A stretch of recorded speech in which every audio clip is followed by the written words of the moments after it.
ലോകത്തിന്റെ ഏത് കോണിൽ ചെന്നാലും ഒരു മലയാളി ഉണ്ടാകും. ഉം.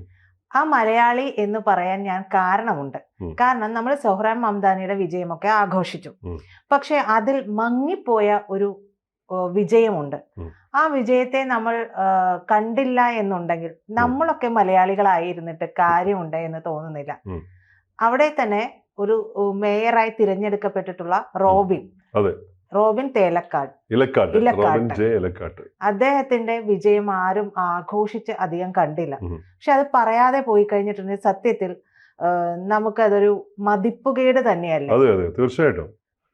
ഈ റോബിൻ ജെ ഇലക്കാട്ടിന്റെ വിജയം, അദ്ദേഹം അഭിമാനകരമായിട്ടുള്ള അമേരിക്കൻ മണ്ണിൽ നിന്ന് അദ്ദേഹം മിസോറി സിറ്റിയുടെ മേയറായിട്ട് തിരഞ്ഞെടുക്കപ്പെട്ടു. രണ്ടാം തവണയാണ്.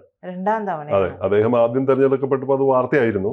പക്ഷെ ഇത്തവണ ഇത് എന്തുകൊണ്ട് വാർത്തയായില്ല? ഒന്ന് രണ്ട് മാധ്യമങ്ങൾ അത് റിപ്പോർട്ട് ചെയ്തിട്ടുണ്ട്. എന്റെ ശ്രദ്ധയിൽ ആദ്യം അത് പെട്ടിരുന്നു. പക്ഷെ അത് റിപ്പോർട്ട് ചെയ്തപ്പോൾ ഇത് മറ്റേ വിജയത്തില് ഈ സോഹ്റാൻ മംദാനിയുടെ വിജയത്തിൽ മുങ്ങിപ്പോയി എന്ന ഒരു നിലയ്ക്കുള്ളൊരു ആക്ഷേപം ചെറുങ്ങനെ വാർത്തയായിട്ടാണ് ഞാനും കണ്ടത്. ഒരു വാർത്തയായിട്ടാണ് ഞാനും കണ്ടത്. അതെ, അങ്ങനെ ചെറിയ 2 കോളം വാർത്തയായിട്ട് ഒതുങ്ങിപ്പോണ്ട ഒന്നല്ല. പക്ഷെ മംദാനിയുടെ വിജയം, സോഹ്റാൻ മംദാനിയുടെ വിജയം എന്ന് പറയുന്നത് അദ്ദേഹം ഒരു ഡെമോക്രാറ്റിന്റെ വിജയം. അതോടൊപ്പം തന്നെ ഇദ്ദേഹം ഡെമോക്രാറ്റ് ആണ്.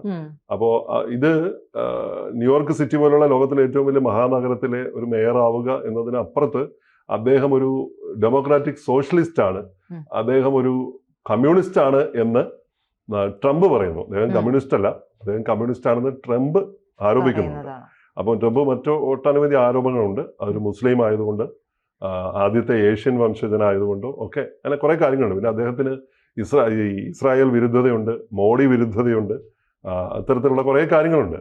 കൂടുതൽ വാർത്തകളും വിശേഷങ്ങളും നിങ്ങളിലേക്ക് എത്താൻ ABC മലയാളം സബ്സ്ക്രൈബ് ചെയ്യുക, ബെൽ ബട്ടണും അമർത്തുക.